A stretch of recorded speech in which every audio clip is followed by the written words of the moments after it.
छत्रपती संभाजीनगर लोकसभा मतदारसंघात तिरंगी लढत होत असल्याने महायुती आणि महाविकास आघाडीचे विद्यमान आमदार आणि इच्छुकांना आपल्या उमेदवाराला मतदारसंघातून मताधिक्य देण्याचं टेन्शन आहे।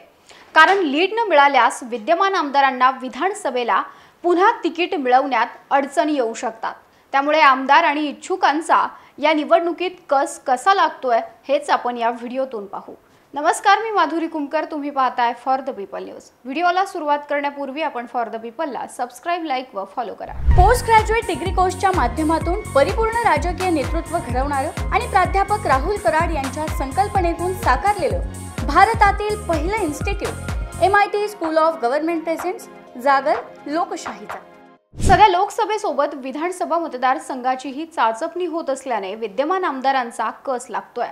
आपापल्या मतदारसंघात किती मतं मिळाली यावरून सुद्धा पुढील राजकीय गणित अवलंबून राहणार आहेत। छत्रपती संभाजीनगर लोकसभा मतदारसंघात कन्नड, संभाजीनगर मध्य, संभाजीनगर पश्चिम, संभाजीनगर पूर्व, गंगापूर आणि वैजापूर हे 6 विधानसभा मतदारसंघ येतात।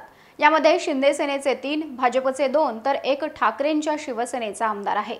महायुतीकडे सध्या 5 आमदार असल्याने आमदारांच्या संख्येच्या बाबतीत त्यांचं पारडं जड आहे। आता 5 आमदार असल्याने मतदारसंघातून अधिक मताधिक्य देण्याचं दडपण महायुतीतल्या आमदारांवरती जास्त आहे।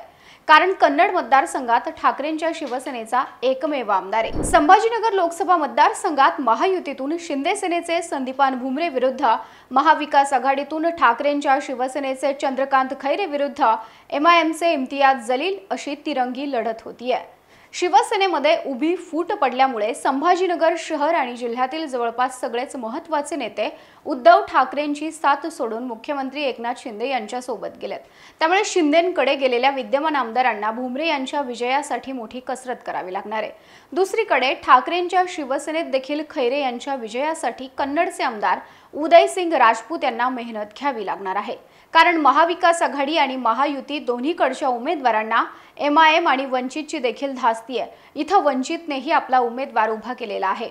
मतविभागणी होऊन त्याचा फटका भुमरे किंवा खैरे कुणालाही बसू शकतो किंवा दोघांच्या भांडणात इम्तियाज जलील पुन्हा बाजी मारण्याची शक्यता निर्माण होऊ शकते आणि अशी स्थिती पुन्हा उद्भवू नये यासाठीच विद्यमान आमदारांना आपापल्या मतदारसंघात मताधिक्य देण्याचं टेन्शन आहे। जर संदीपान भुमरे किंवा चंद्रकांत खैरे यापैकी कुणीही पराभूत झाले तरी याचा परिणाम आमदारांच्या पुढच्या राजकीय वाटचालीवर होऊ शकतो। सैन्य आणि क्रीडा क्षेत्रात करिअर करायचे?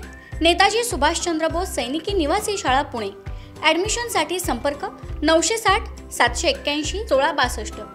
विधानसभेचं तिकीट पुन्हा मिळवायचं असेल तर अधिकाधिक मताधिक्य देण्यासाठी प्रयत्न तर करावेच लागणार आहेत आणि याच अनुषंगाने विद्यमान आमदारांना 2019ला किती मतं मिळाली होती आपण त्यावर एक नजर टाकूया।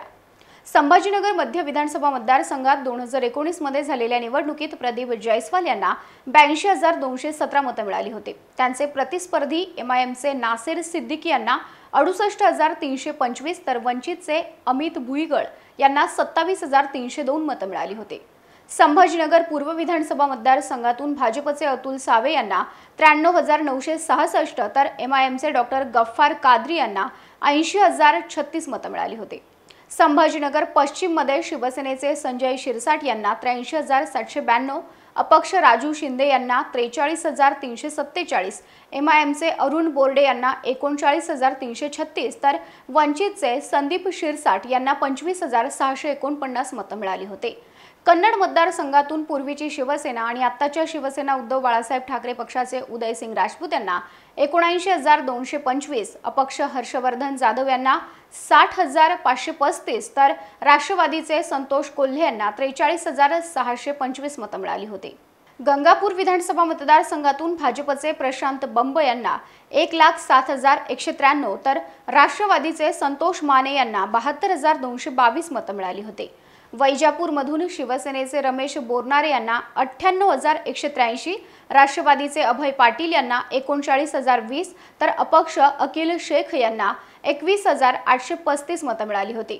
आता महायुतीकडे असलेले भाजपचे अतुल सावे, प्रशांत बंब, शिंदे सेनेचे प्रदीप जयस्वाल, संजय शिरसाट, रमेश बोरनारे हे 5 आमदार आहेत। या 5 आमदारांची 2019 विधानसभा निवडणुकीतील एकूण मतं ही 4,65,351 होतात। यामध्ये कन्नडचे आमदार उदयसिंग राजपूत यांची मतं मिळवली तर ती 5,44,576 होतात। म्हणजे 2019च्या निवडणुकीत युतीचं पारडं जड होतं। मात्र आता शिवसेना आणि राष्ट्रवादी दोन तुकडे झालेत। मतांचं गणित आणि समीकरणंही बदलली आहेत। या निवडणुकीत 2019च्या निवडणुकी एवढी मतं जरी महायुतीच्या 5 आमदारांनी राखण्याचा प्रयत्न केला तर त्यांचा आकडा हा 4,65,351 एवढा होतो। त्यामुळे या बहुरंगी लढतीत मतांच्या विभाजनात कुणाला किती मतं मिळणार हे 4 जूनलाच कळेल। यासह अतुल सावे, प्रशांत बंब, प्रदीप जयस्वाल, संजय शिरसाट, रमेश बोरनारे, उदयसिंग राजपूत या 6 विद्यमान आमदारांना विधानसभेला पुन्हा तिकीट मिळणार की यातील कुणाचा पत्ता कापला जाणार हे या निवडणुकीमध्ये आमदारांनी केलेल्या मेहनतीतून स्पष्ट होईल। याविषयी तुम्हाला काय वाटतं? तुमचं मत कमेंट करा। व्हिडिओ आवडल्यास लाईक करा आणि अशाच नवनवीन व्हिडिओसाठी फॉर द पीपलला सबस्क्राइब करायला विसरू नका।